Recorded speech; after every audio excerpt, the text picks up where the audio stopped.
You know, it wouldn't be an ice fishing season if I didn't get a chance to come up and fish with my buddy Bret Alexander out of Sturgeon Bay. Hi, I'm Larry Ladowski with Midwest Outdoors, and today we're on Lake Michigan and fishing for a species that I haven't actually fished for in a while, whitefish.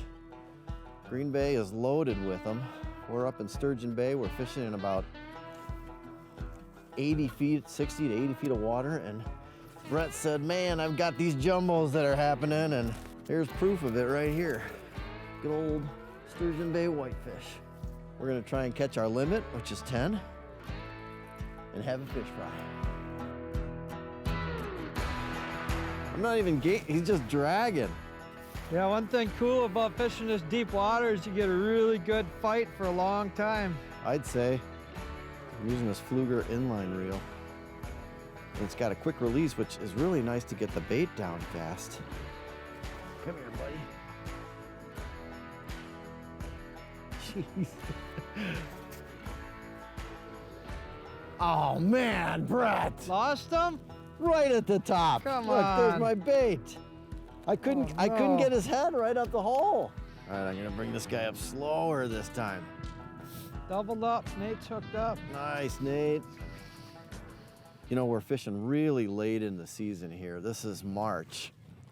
And this is really the time when you want to get out and ice fish. I mean, you look at this. I mean, we're in 40 plus degrees temperature here. Beautiful sunshine. And a big old whitefish. But you can tell, I mean, we're in sweatshirts and bibs. That's all you need on a day like this. Well, it took us a little while to find them. We were fishing in like 40 to 70 feet for a while. We're getting a few fish, but we slid out into 89 feet right here, and we're definitely getting them a lot better. So a lot of times with whitefish, you need to pay attention, and they will slide deep pretty fast, you know, especially on these sunny days like we got today. We're fishing gin clear water. So make sure you work them break lines, and if you're not getting them in shallow, go out deeper and try out deeper. A lot of times that'll make a big difference in how many fish you put on the ice. And how do you find these? How do you find a new spot like this? Are they relating to structure? Or yeah, I'm looking at structure, deep drop-offs, deep breaks. Then you just got to go fish them and see if the fish are there, and if they're there, you set up on them and catch them. Are they relating to current at all? Or yeah, they definitely will relate to current. So the current's always blasting, you know, south or north on Green Bay.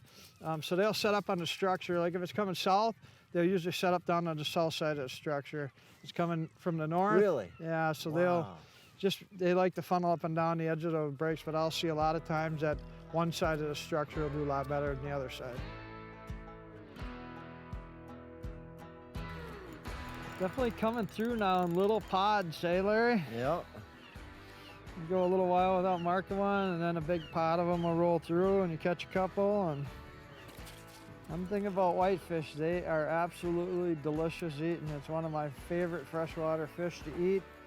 One key is if you're going to freeze them, you want to vacuum seal them when you freeze them so there's no air. But they are great eating fish. One thing you'll notice, you'll see my drag slipping every once in a while. I like to keep a pretty loose drag and just a constant reeling pressure on these fish. So by doing that, it enables you where you cannot pull too hard on them. A lot of times I have customers that don't fish a lot and don't know a lot about fishing, and I've just found that keeping their drag a little bit on the loose side, they'll catch a lot more fish and keep a lot more fish hooked up because they're not pulling too hard on that fish when they're reeling it up. Ooh, big one. You know, I don't know if everybody's been watching, but a lot of times what we've been doing is constantly we're sliding deeper. We'll catch them, then it slows up a little bit, and we'll push out deeper. And it seems like whoever's out the deepest is the one that's catching the most fish, so we're constantly just keep sliding out deeper. Now we're in 91 feet of water. It was a long way down, 92 feet of water. This reel is working hard. What we're using today is I got a 28-inch medium light Fenwick rod. It's really fun to catch them on light equipment because these fish fight hard. And you can use anything on the blade really, bait again? as long as you keep them on the bottom. Yeah, it's a blade bait. I got a Berkeley blade bait on here. But you can catch them on jigs and plastics. A lot of people fish them with sliders, and you can use Berkeley power bait ice. You could probably use like jigging spoons, rattling wraps. Oh, yeah, they'll eat quite a few different. The key is keeping it on the bottom though, right? Yeah, you got to be close to the bottom, for sure. You got them, buddy? I got him. That's a tanker. Oh man! Wow. It's a good thing these fish can breathe air and burp air, because we had a triple on here and we only needed one more fish, and this is it. So I want to thank you for having us out. I mean, thank your boys too for bringing us out and enjoying this beautiful day too. Anytime, it's always a pleasure. So, never gets old, that's for sure. How do folks get a hold of you? Tell them how to. They can get a hold of me on my website. For ice fishing, it's www.icefishgreenbay.com. This guy does it all. He fishes ice fishes, he fishes year round in the Green Bay area. So if you're in the area, please look him up. He's a ball to fish with. I'm Larry Ladowski, and Midwest Outdoors will be right around the corner. We'll catch you later.